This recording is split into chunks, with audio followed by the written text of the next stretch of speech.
Islã significa literalmente submissão, né? A tradução da palavra. Esse é o tema central do islamismo. O muçulmano deve se submeter a Allah, o único Deus. Assim fez Maomé, o seu último profeta. Assim faz a mulher diante do seu marido. Submissão ou morte é a única alternativa que existe para o kafir, termo pejorativo que designa o infiel, qualquer sujeito que não acredita em Allah e no seu profeta. São 3 livros sagrados do Islã: o Alcorão, Sira ou Sura, e os Hadiths. Segundo Bill Warner, 15% da Sura, uma biografia sagrada de Maomé, trata de temas religiosos. O restante trata da Jihad, a expansão do Islã. 51% desses 3 livros são destinados a como lidar com o kafir, com o infiel. Segundo esses textos sagrados, o kafir pode ser enganado, emboscado, odiado, escravizado, humilhado, torturado e decapitado. O máximo de tolerância que é oferecido ao kafir é ser transformado num dhimmi, que seria um semi-escravo. Ele pode praticar esse dhimmi, a sua religião em casa, e seguir os seus costumes na vida privada, desde que pague a jizia, um imposto de 50% sobre o seu salário. Um dhimmi praticamente não tem direitos civis e deve prestar reverência aos muçulmanos. Por exemplo, se houver um processo criminal ou civil, um dhimmi não tem o mesmo peso num testemunho que um muçulmano, só para você ter uma ideia. A vida de Maomé. Um dos erros mais comuns no estudo do islamismo é concentrar o esforço da leitura apenas do Alcorão, pois ele representa 14% da trilogia. Em 91 passagens no Alcorão, há a afirmação que Maomé deve ser o modelo para todo o muçulmano. Logo, é preciso estudar a Sura, a biografia de Maomé, e os Hadiths, pequenos relatos colocando passagens da vida do profeta. Para entender o islamismo, é preciso estudar a vida de Maomé, tudo o que foi registrado sobre as suas falas ou atos. Maomé era órfão, foi um negociante de sucesso e sempre foi religioso. Num dos seus retiros para meditar, ouviu vozes dizendo que deveria anunciar que Allah era o único Deus e que Maomé era o seu profeta. Por 13 anos ele pregou em Meca, mas conseguiu reunir apenas 150 seguidores. Ele era protegido pelo seu tio. Quando o tio morreu, Maomé foi expulso de Meca e viajou para Medina, onde transformou a mensagem espiritual numa mensagem política. Como guerreiro e criador do sistema político islâmico, ele atingiu o sucesso. A Meca pré-islâmica era como se fosse, a Nova York do mundo da época. Uma capital cosmopolita, que tinha ali tolerância com todas as religiões, com todas as crenças, era um centro de comércio muito importante, que era bem diferente do que é hoje. Então, o Maomé, expulso lá de Meca, foi para Medina, e lá matou e escravizou os judeus que ali residiam. Em algum tempo, voltou a Meca para conquistar a cidade. Suas últimas palavras antes de morrer foram: não pode haver 2 religiões na terra dos árabes. Ou seja, para o islamismo fundamentalista, não há possibilidade de convivência com outras religiões, sejam judeus, sejam cristãos, especialmente na Arábia, na Península Arábica. Mas na prática a gente vê que no mundo islâmico, na esmagadora maioria dos países, as pessoas são quase 100% islâmicas. Não há possibilidade de você seguir tranquilamente outra religião. É preciso entender o conceito de dualidade. Há uma dualidade no Islã que, se não for compreendida, impede o real entendimento sobre esse sistema. O aspecto religioso do Islã pode ser encontrado na fase onde Maomé pregava em Meca, ou seja, quando o profeta focava sua atenção na evolução espiritual individual. Nessa fase podemos encontrar uma postura menos política e agressiva. O Corão de Meca oferece uma visão mais pacifista. Quando alguém aponta essa visão mais tolerante do Islã, com certeza está se referindo a tal fase da vida do profeta. Já na fase Medina, o Islã tomou um caminho político, onde o objetivo é a expansão militar extremamente violenta, usando o caminho da conversão forçada dos infiéis, onde a alternativa é a escravidão ou a morte. Mas como compatibilizar essas duas visões completamente opostas, se o islamismo seria perfeito, imutável e eterno, segundo o próprio Maomé? Através de um conceito chamado revogação. Ele é traduzido de maneiras diferentes, mas nós vamos usar aqui esse termo. Se um texto sagrado, um verso surge apresentando a tolerância com os infiéis, e mais à frente outro verso sugere a morte dos infiéis, os dois estão corretos. Mas o último revoga o primeiro, tendo, portanto, mais força doutrinal. Ou seja, quando Obama, o ex-presidente americano, disse que o Islã é uma religião da paz, ele está certo, mas também está errado, porque a fase mais agressiva dos livros sagrados está no final, onde os ensinamentos correspondem a um líder político e militar que esmaga os seus inimigos. Outro aspecto da dualidade islâmica é a divisão dos seres humanos entre muçulmanos e kafirs. Em quase todas as religiões, o código moral proposto se aplica a toda a humanidade. Um cristão não deve matar, roubar, mentir ou causar dano a qualquer outro ser humano. Ou seja, o código é universal. Já no islamismo, há um código moral para os muçulmanos e outro para os kafirs. O muçulmano não pode matar, roubar, mentir ou causar dano a outro muçulmano, mas eventualmente pode fazer isso com kafirs. Ou seja, o princípio ético básico, chamado por alguns filósofos como regra de ouro, permite a relação entre os seres humanos, o não faça aos outros aquilo que você não quer que seja feito a você, não está presente no Islã. Existe até a mentira sagrada no islamismo, a taqiyya. Todo muçulmano não só pode, como deve mentir se tal mentira ajudar na expansão do Islã.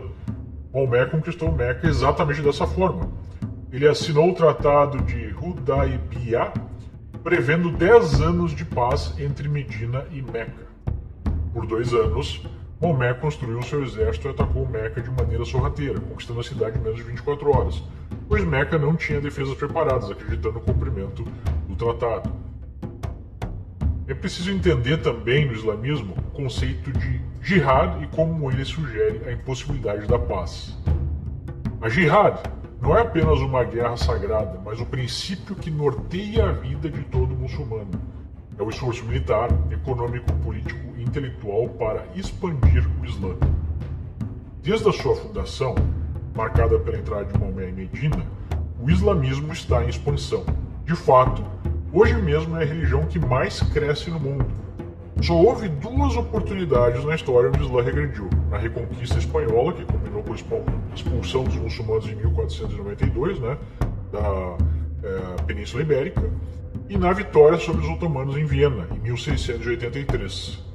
Tirando esses reveses, o islamismo esteve sempre em expansão através da jihad. Quando um muçulmano se alista numa força militar para combater em nome de Allah, ele está seguindo o preceito da jihad.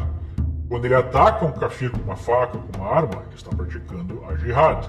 Quando ele amarra bombas no corpo e mata kafirs, é a jihad que ele tem em mente, assim como quando joga um caminhão sobre kafirs, ou um avião num prédio com mais de 3.000 kafirs. Mas há outras formas de jihad. Quando o bilionário saudita banca ONGs que defendem a causa islâmica nos Estados Unidos, ele está praticando a jihad. Quando financia lobby pesado no Congresso americano, é a jihad que ele tem em mente. Quando professores islâmicos ensinam de forma enviesada o Islã para ocidentais ingênuos, ele está praticando jihad.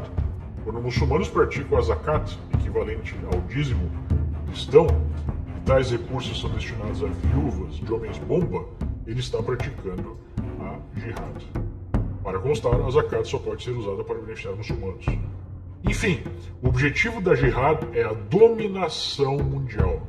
A paz, então, seria atingida quando toda a humanidade for muçulmana. Antes disso, é obrigação de todo muçulmano participar da jihad.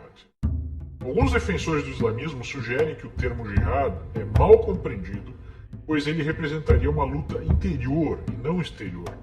Trata-se de mais um exemplo da taqiyya, a mentira sagrada, e também da dualidade explicada anteriormente. O argumento utilizado para a defesa do Islã é o tratamento especial dado aos povos do livro, basicamente judeus e cristãos. Eles seriam povos irmãos, que teriam o mesmo Deus e formariam as raízes do islamismo. Mas se você for mais um pouco a fundo, desses tais povos irmãos, percebemos que para Maomé, um judeu só pode ser um povo irmão se aceitar a versão islâmica do Velho Testamento. Os egípcios foram punidos por Alá porque não aceitavam Moisés como profeta. Alá puniu o mundo porque Noé não era reconhecido como seu profeta. Entendem o perfil aí, o padrão? Todos eles teriam anunciado a vinda de Maomé, mas tal fato foi escondido pelos líderes religiosos, ou seja, textos sagrados, cristãos ou judeus estariam equivocados. Na versão islâmica, Jesus, chamado de Isa, entre os muçulmanos, não foi crucificado e não houve ressurreição. A Santíssima Trindade não existiria, pois seria um conceito politeísta. Jesus seria anunciado, teria anunciado a vinda de Maomé como o último dos profetas de Alá e voltaria no final dos tempos para impor a Sharia, a lei islâmica, ao mundo. Ou seja, Se você não acredita nisso tudo, você não é um verdadeiro judeu ou cristão e não merece ser tratado como povo irmão, mas sim como um kafir. O ódio dos muçulmanos em relação aos judeus remonta às primeiras guerras de Maomé contra tribos judaicas estabelecidas em Medina. Numa passagem que todo muçulmano conhece, Maomé dominou uma tribo judaica e mandou cortar a cabeça de 800 judeus homens, passando o dia inteiro assistindo à execução. No Corão, há mais ódio dirigido aos judeus do que no Mein Kampf, de Hitler. Inclusive, aí, 3 vezes mais, segundo essa análise estatística do professor. A Sharia, basicamente, é o código de conduta e também o código penal baseado na trilogia sagrada do Islã. Através da Sharia, no mundo islâmico, a mulher é tratada como uma cidadã de segunda classe, apesar dos muçulmanos ficarem ofendidos com essa definição. Segundo eles, através da Sharia, elas estão sendo protegidas, né? E elas têm mais direitos. De fato, a mulher tem o direito de casa, comida e roupas, caso seja obediente ao seu marido. Caso não obedeça, ela deve apanhar, mas não no rosto e nem com força suficiente para quebrar algum osso. A regra que está lá na Sharia. Meninas podem ser obrigadas a casar, dependendo da sua maturidade, não havendo ali especificado uma idade mínima para isso. A mulher é obrigada a se cobrir da cabeça aos pés e deve estar sempre acompanhada do marido, do pai ou do irmão quando estiver fora de casa. O não cumprimento leva a punição por chibatadas. O homem pode até ter 4 mulheres. O testemunho de uma mulher vale menos que o testemunho de um homem. O adultério é punido com apedrejamento. Detalhe: as pedras não devem ser grandes o suficientes para matar no primeiro golpe. A pessoa tem que sofrer até morrer. O homossexualismo é punido com a morte. A apostasia, que é o ato de abandonar a religião, também é punido com a morte. O roubo é punido com a decepção das mãos. Não há liberdade de expressão, tampouco liberdade de imprensa ou liberdade de credo. A tentativa de converter o muçulmano é punida também com a morte. Não há separação entre igreja e Estado. A mera representação de Maomé é também punida com a morte, como tragicamente descobriram os chargistas lá do jornal Charlie Hebdo. A mera ofensa a Maomé pode ser punida com a morte. O kafir tem o direito à conversão ou é punido com a morte. Na melhor das hipóteses, ele pode virar um dhimmi, um semi-escravo que nós já explicamos anteriormente. A Sharia deve ser lei, estando acima de qualquer constituição. Há, portanto, claramente, uma incompatibilidade intransponível entre a civilização ocidental, baseada no Estado de Direito, nas liberdades individuais, na igualdade perante a lei, e o Islã, aplicado através da Sharia. É apenas, aí, um pequeno texto, uma pequena visão que demonstra certas bases em comum na maior parte do mundo islâmico.